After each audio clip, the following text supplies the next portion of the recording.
주보를 참고해 주시기를 바랍니다. 이제 본문으로 돌아가서 베드로전서 제1장, 제가 24절을 읽으면 여러분들이 25절을 읽어주시기를 바랍니다. 그러므로 모든 육체는 풀과 같고 그 모든 영광은 풀의 꽃과 같으니 풀은 마르고 꽃은 떨어지되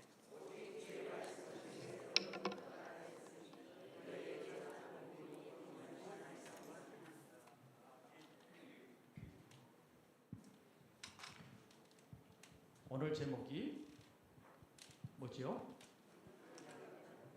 우리가 받은 복음.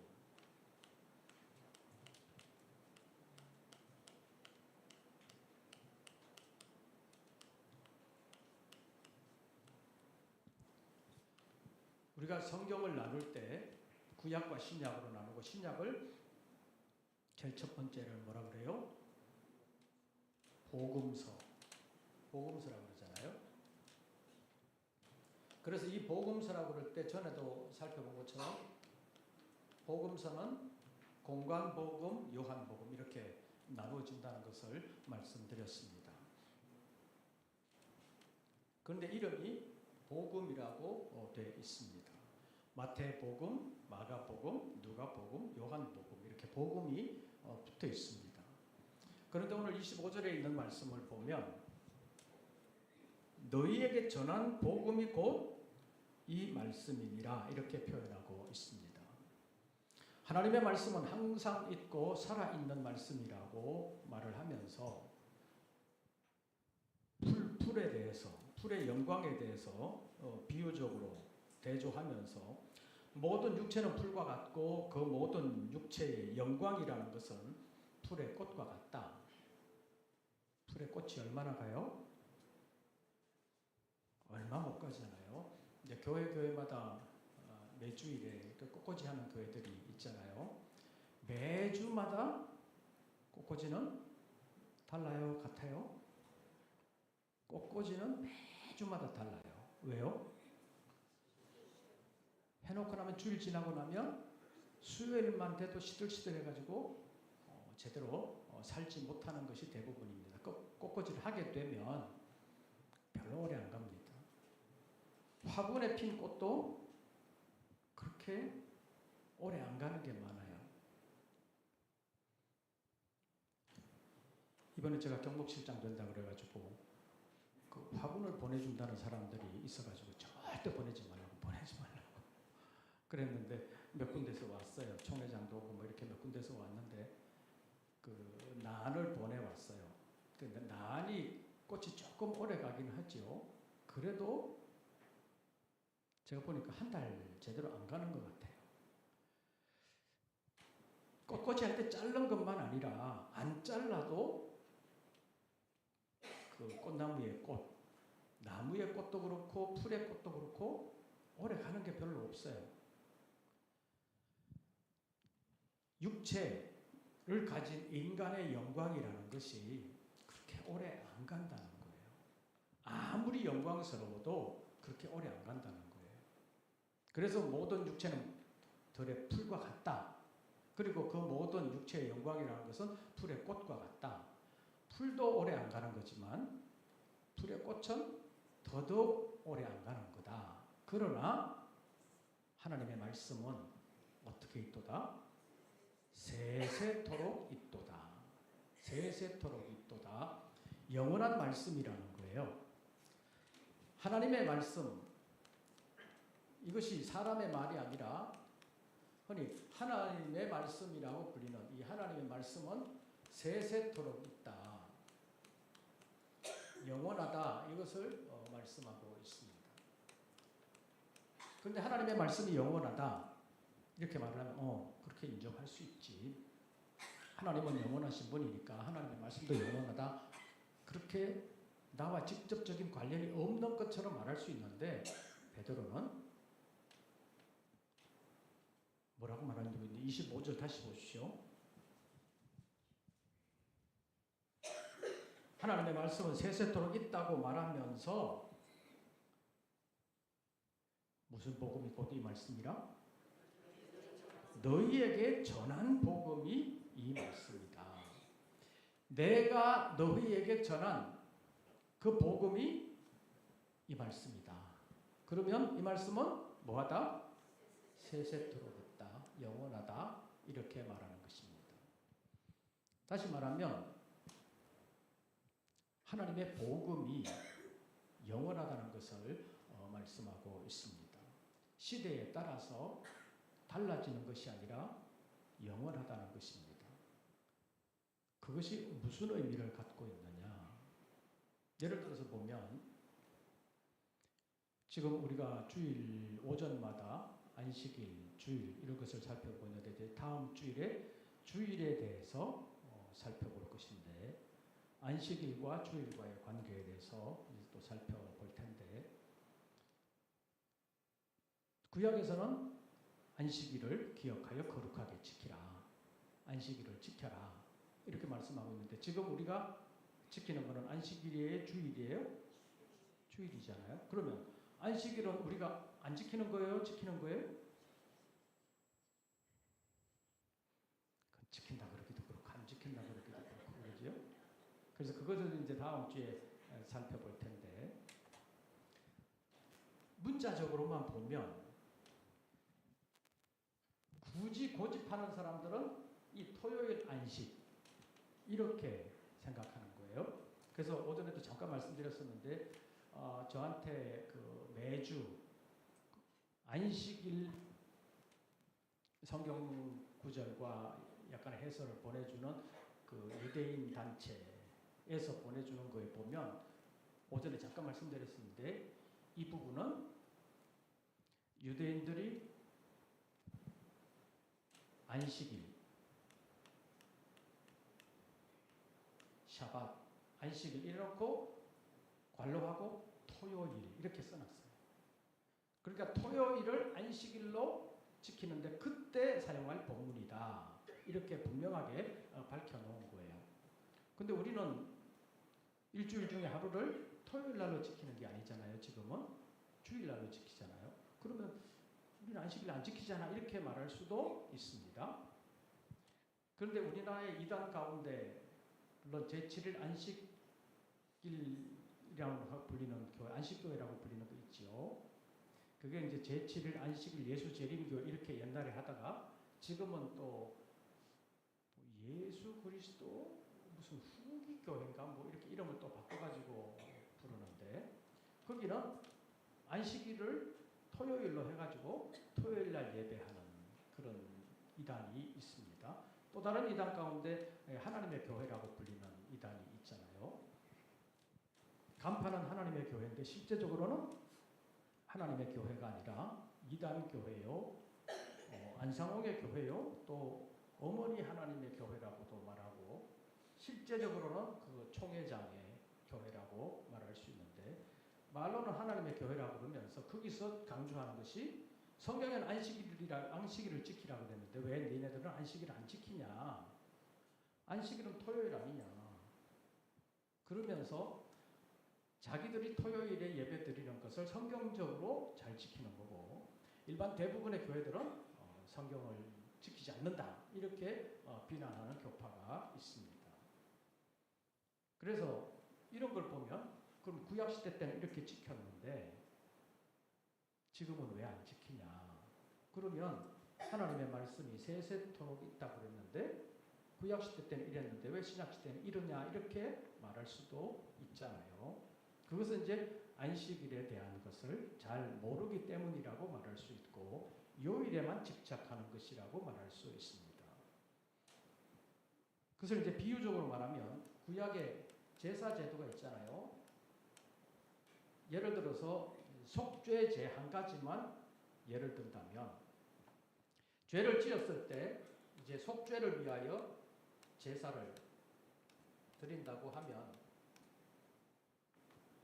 죄의 경중에 따라서 제물이 달라지잖아요. 큰 죄를 범했느냐 작은 죄를 범했느냐에 따라서 제물이 달라지는데 대체적인 제물, 가장 흔한 제물이 양이라고 볼 수 있는데 양이나 염소 이런 것이 이제 제물인데 자, 죄를 지었을 때 양을 이제 제물로 갖고 가서 제사를 드렸어요. 속죄 제사를 드렸어요.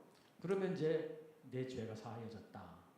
제사장이 그렇게 선언을 하면 사해졌다고 생각을 하잖아요. 그런데 이것이 반복되면서 내가 죄를 지어도 그냥 양 한 마리만 갖다 바치면 그냥 되는 건데 이렇게 생각하고 죄의식이 약해지는 경우가 있습니다. 그래서 요즘 그 수사하는 사람들 중에 기법 가운데 거짓말 탐지기를 한다 그러잖아요. 거짓말 탐지기를 하면 누가 잘 걸릴까요? 마음이 약한 사람. 그 앞에만 서면 좋아 하는 사람.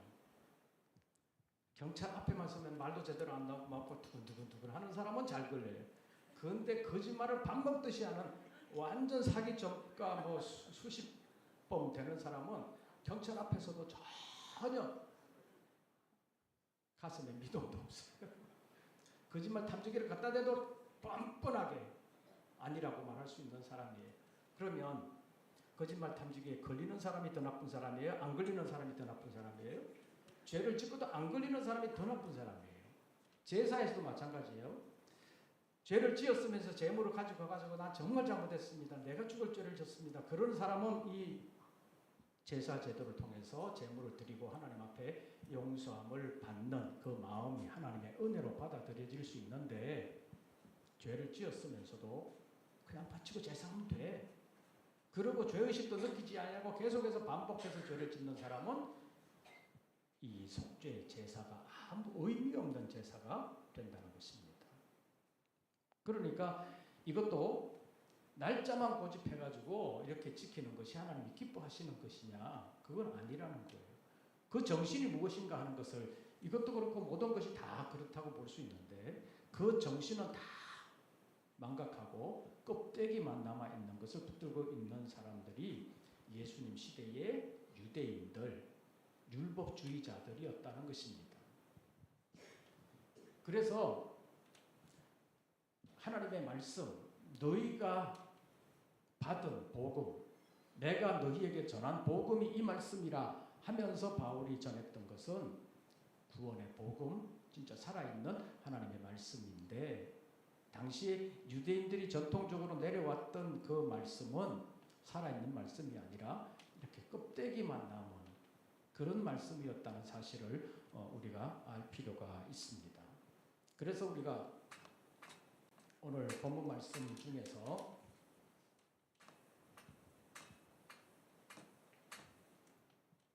베드로가 편지를 받는 사람들에게 말한 것 가운데서 너희 조상들이 전해준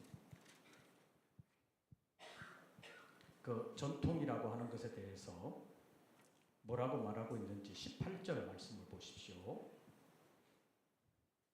너희가 알거니와 너희 조상이 물려준 어디에서 헛된 행실에서 대속함을 받은 것은 은이나 금같이 없어질 것으로 된 것이 아니요.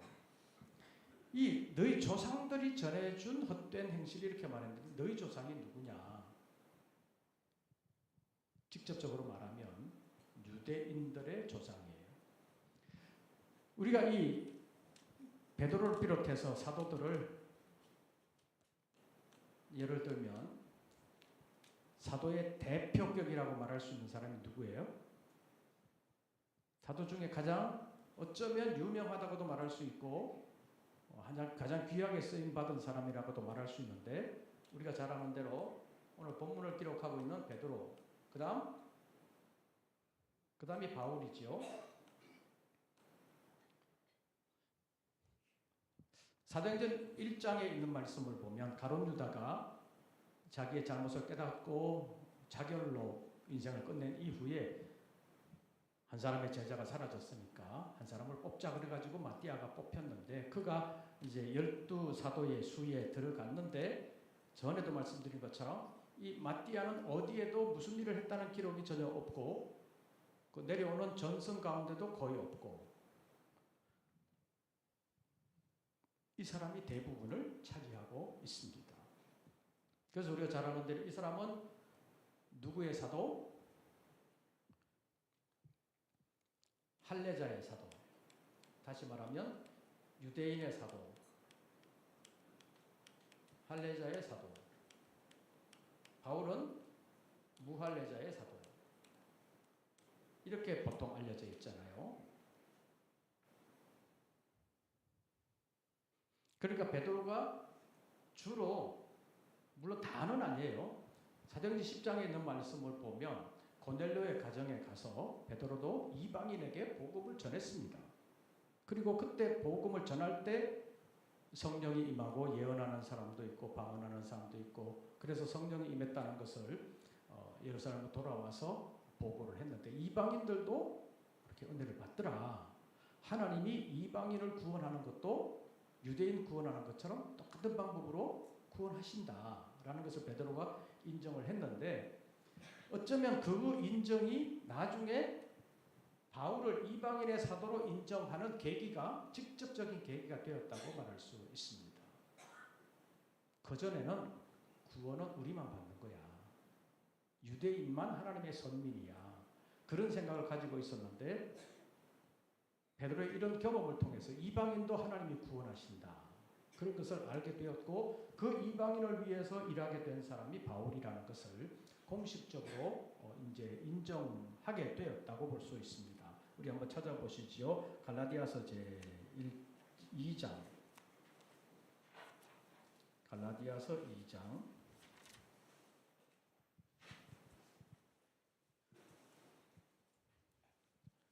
7절부터 교독합니다. 갈라디아서 2장 7절부터 교독합니다. 제가 가진 성경으로는 신약성경 303쪽, 갈라디아서 2장 7절부터 9절까지 속절 말씀 교독합니다. 제가 먼저 7절을 읽습니다. 갈라디아서 2장 7절. 도리어 그들은 내가 무할례자에게 복음 전함을 맡은 것이 베드로가 할례자에게 맡음과 같은 것을 보았고,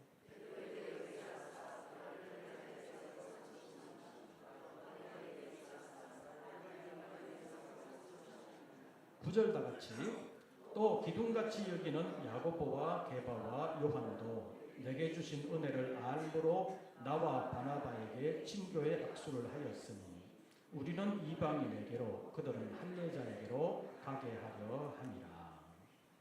이 말씀을 보면 베드로를 비롯한 다른 사도들은 주로 할례자에게 복음을 전하고, 바울은 무할례자 이방인에게 복음을 전하고, 그래서 이 사도들의 역할이 좀 나누어져 있었다는 것을 볼 수 있습니다. 물론 구체적으로 말하면 아까도 말씀드린 것처럼 베드로도 이방인에게 복음을 전하기도 했고, 바울도 유대인들에게 복음을 전하기도 했지만, 주로는 베드로는 할례자에게, 바울은 무할례자 이방인에게 복음을 전했다.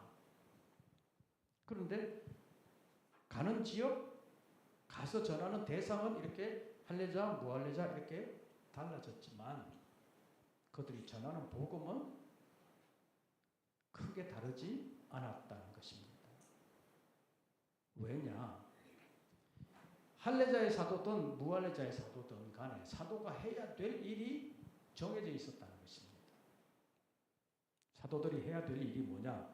사도행전 1장을 찾습니다. 전에 한번 찾아본 건데요. 사도행전 제1장. 가룟 유다가 죽은 후에 사도 하나를 뽑으면서 사도가 해야 될 일에 대해서 분명하게 밝혔습니다. 시간이 없으니까 사도행전 1장 22절. 제가 21절을 읽으면 여러분들이 22절을 읽어주시기를 바랍니다. 사도행전 1장 21절을 제가 읽습니다. 그러므로 요한의 세례로부터 우리 가운데 올려져 가신 날까지 주 예수께서 우리 가운데 출입하실 때에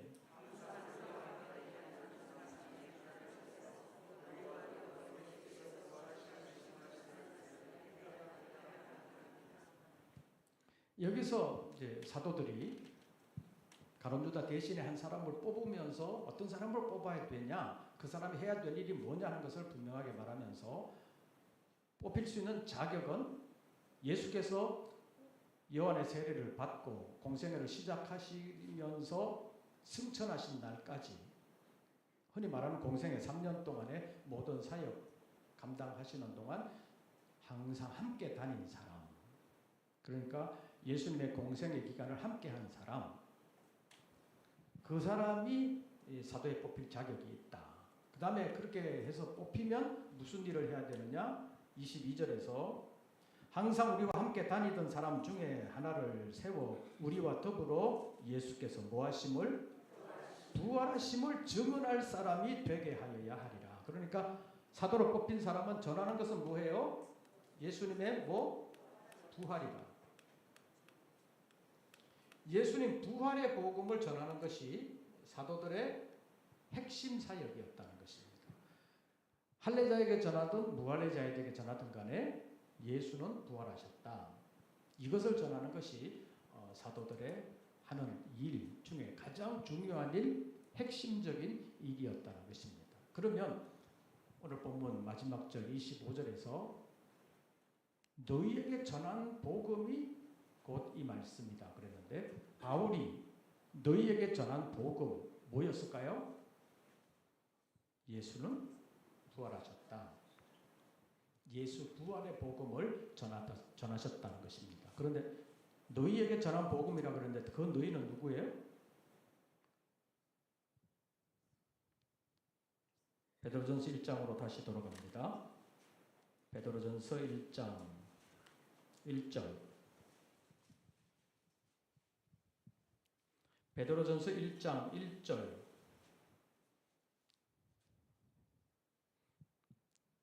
1절과 2절 두 절 말씀을 우리 다 같이 봉독합니다. 예수 그리스도의 사도 베드로는 본도, 갈라디아, 갑바도기아, 아시아와 비두니아에 흩어진 나그네 곧 하나님 아버지의 미리 아심을 따라 성령이 거룩하게 하심으로 순종함과 예수 그리스도의 핏부림을 얻기 위하여 택하심을 받은 자들에게 편지하노니 은혜와 평강이 너희에게 더욱 많을지어다. 누구에게 편지를 했느냐 하는 것을 밝히는데 1절에서 예수 그리스도의 사도 베드로는 본도, 갈라디아, 갑바도기아, 아시아와 비두니아에 흩어진 나그네 이렇게 말을 했는데, 우리가 그쪽 지방에 사는 사람이 아니기 때문에 여기 말하는 본도, 갈라디아, 갑바도기아, 비두니아 뭐 이렇게 얘기해도 그게 어디지? 전혀 감이 안 잡히잖아요.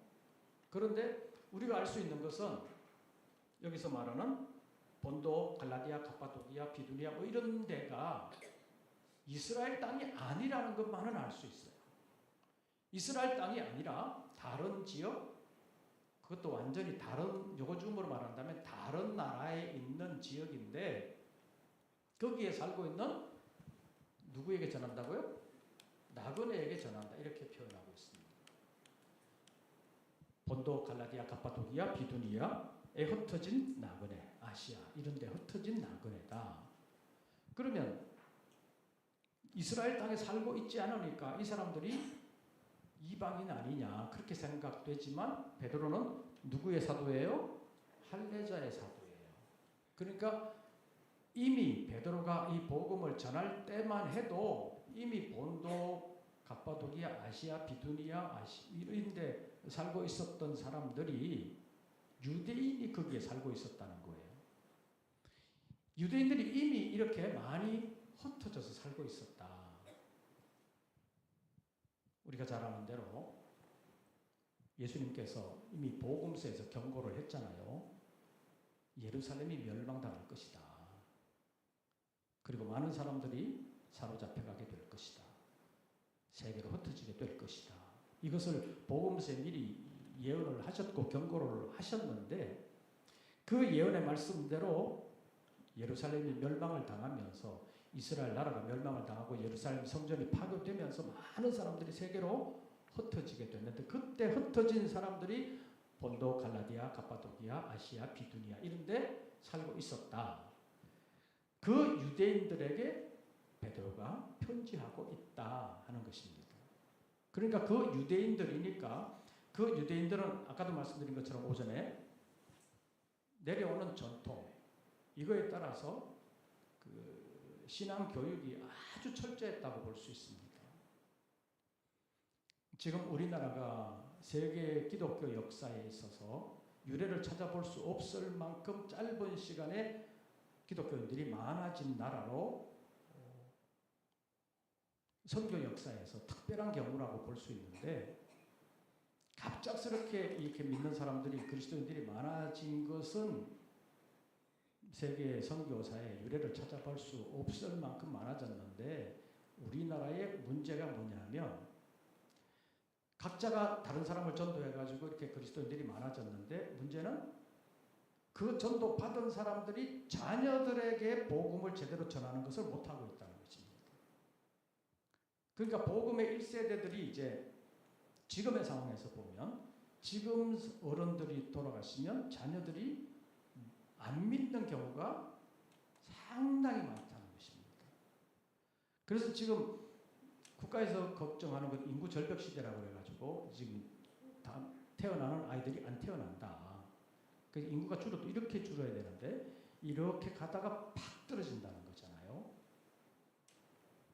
결혼하고 지금은 아이를 낳는 것이 하나도 안 된다는 거잖아요.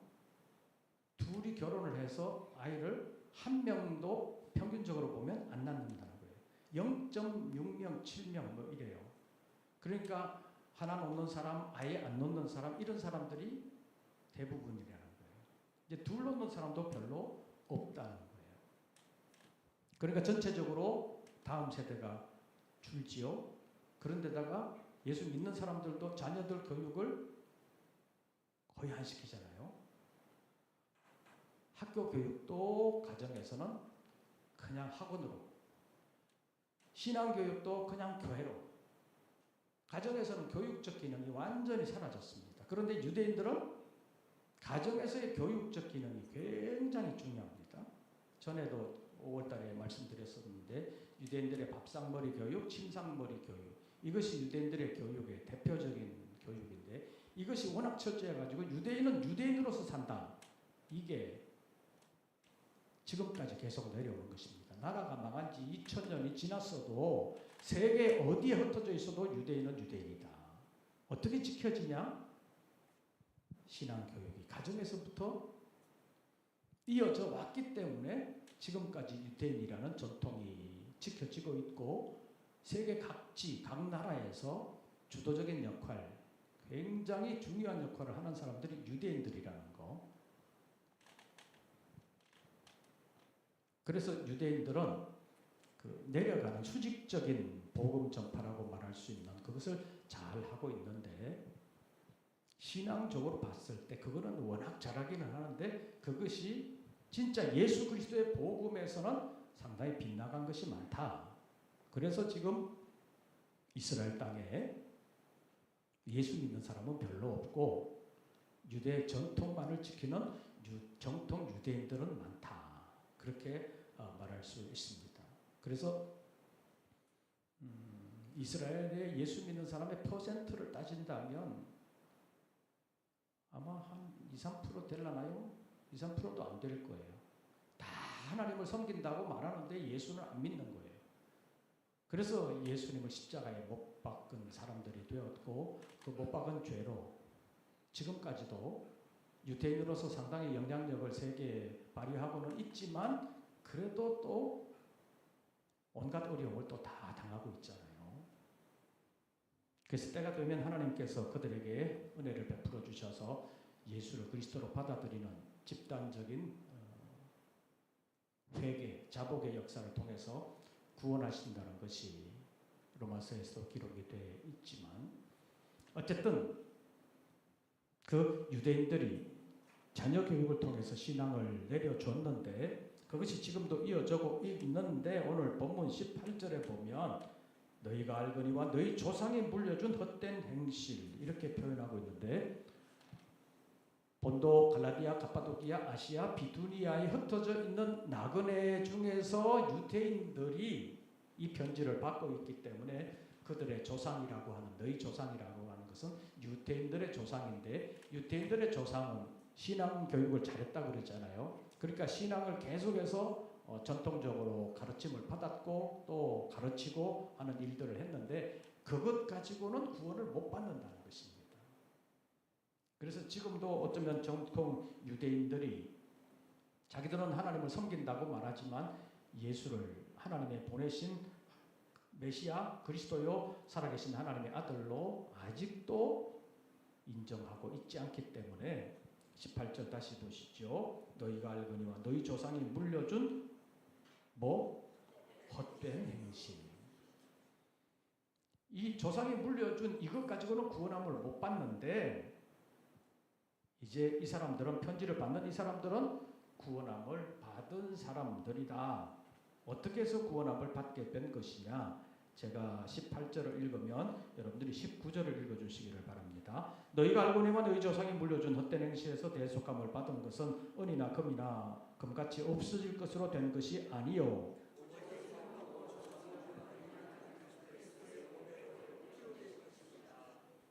조상들이 물려준 복음이라고 말할 수 있는 그 전통 때문에 구원함을 받은 것이 아니라 19절에서 누구 때문에 구원함을 받았다? 흠없고 점없는 어린 양 같은 그리스도의 보배로운 피로 구원함을 받았다. 예수 그리스도의 피로 구원함을 받았다. 예수 그리스도의 십자가 덕분에 구원함을 받았다. 그러니까 베드로는 너희가 구원함을 받은 것은 조상들로부터 내려오는 전통 때문에가 아니라 예수 그리스도 때문에 구원함을 받았다. 그것을 전했다는 것입니다. 그것이 바로 예수 그리스도의 부활의 복음이라는 것입니다.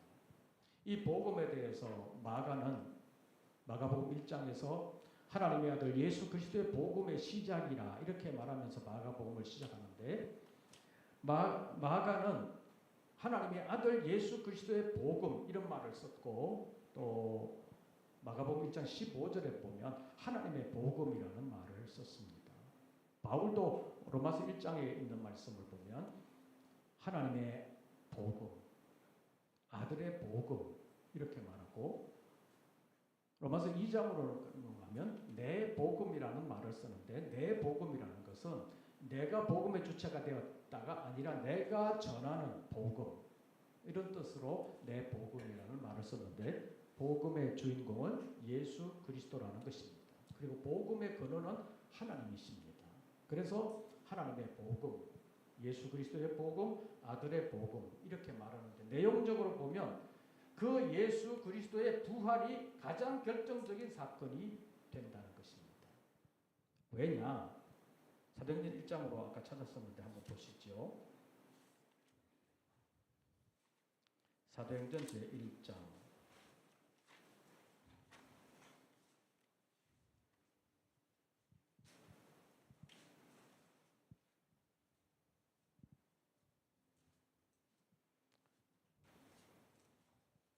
예수 그리스도의 부활과 승천에 대하여 사도행전 제1장이 말씀하고 있고 2장에서 성령의 역사하심을 통해서 성령 강림이 일어나고 많은 사람들이 다시 믿게 된 것을 말씀하고 있습니다.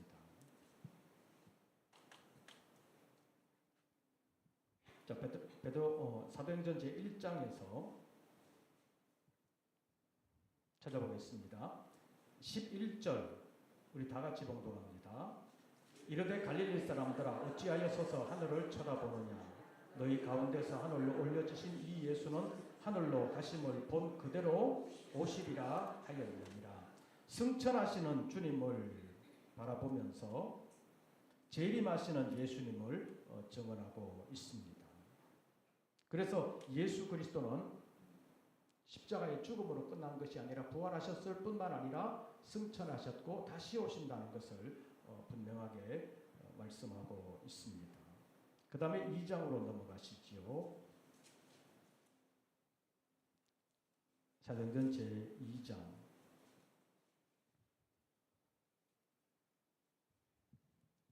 베드로는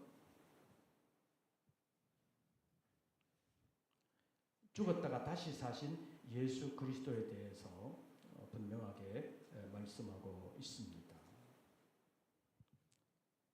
본문 말씀 가운데서 사도행전 제2장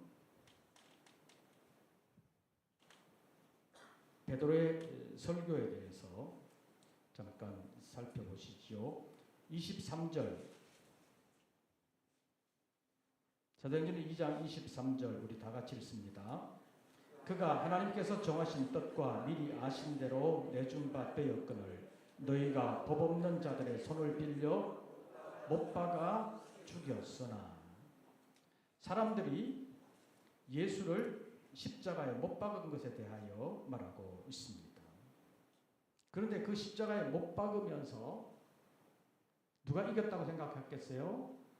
우리가 예수를 죽였으니까 우리가 이겼다 이렇게 생각을 했겠죠. 그러나 베드로는 어떻게 말하고 있는지 한번 보시죠. 넘어가서 36절을 봅니다. 너희가 십자가에 못 박아 죽였다 이렇게 말하면서 36절 다 같이 그런즉 이스라엘 온 집은 확실히 알지니 너희가 십자가에 못 박은 이 예수를 하나님이 주와 그리스도가 되게 하셨느니라. 사람들이 예수를 죽였지만 하나님은 그를 다시 살리셔서 주와 그리스도가 되게 하셨다라고 말씀하시면서 예수 그리스도는 부활로 말미암아 주와 그리스도가 되셨다는 것을 공식적으로 나타내셨다. 사람들이 부정할 수 없을 만큼 이렇게 해주셨다는 것을 베드로가 말하고 있습니다. 이것이 바로 부활의 복음입니다. 예수 그리스도는 부활하심으로 말미암아 주와 그리스도가 되셨다. 이것을 베드로도 전했고 바울도 나중에 전했다는 것인데 오늘 시간이 없어서 여기까지만 하겠습니다. 베드로전서 1장 마지막 절에서 우리가 너희에게 전한 복음이 곧 이 말씀이라고 말하면서 베드로가 전한 복음은 세세토록 있는 말씀, 살아있는 말씀이라는 것을 우리에게 표현하고 있습니다.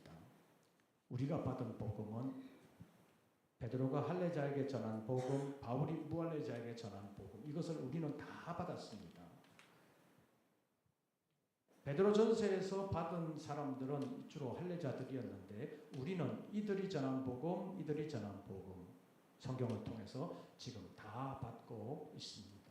어쩌면 우리는 더 종합적인 복음을 받았다고 말할 수 있습니다.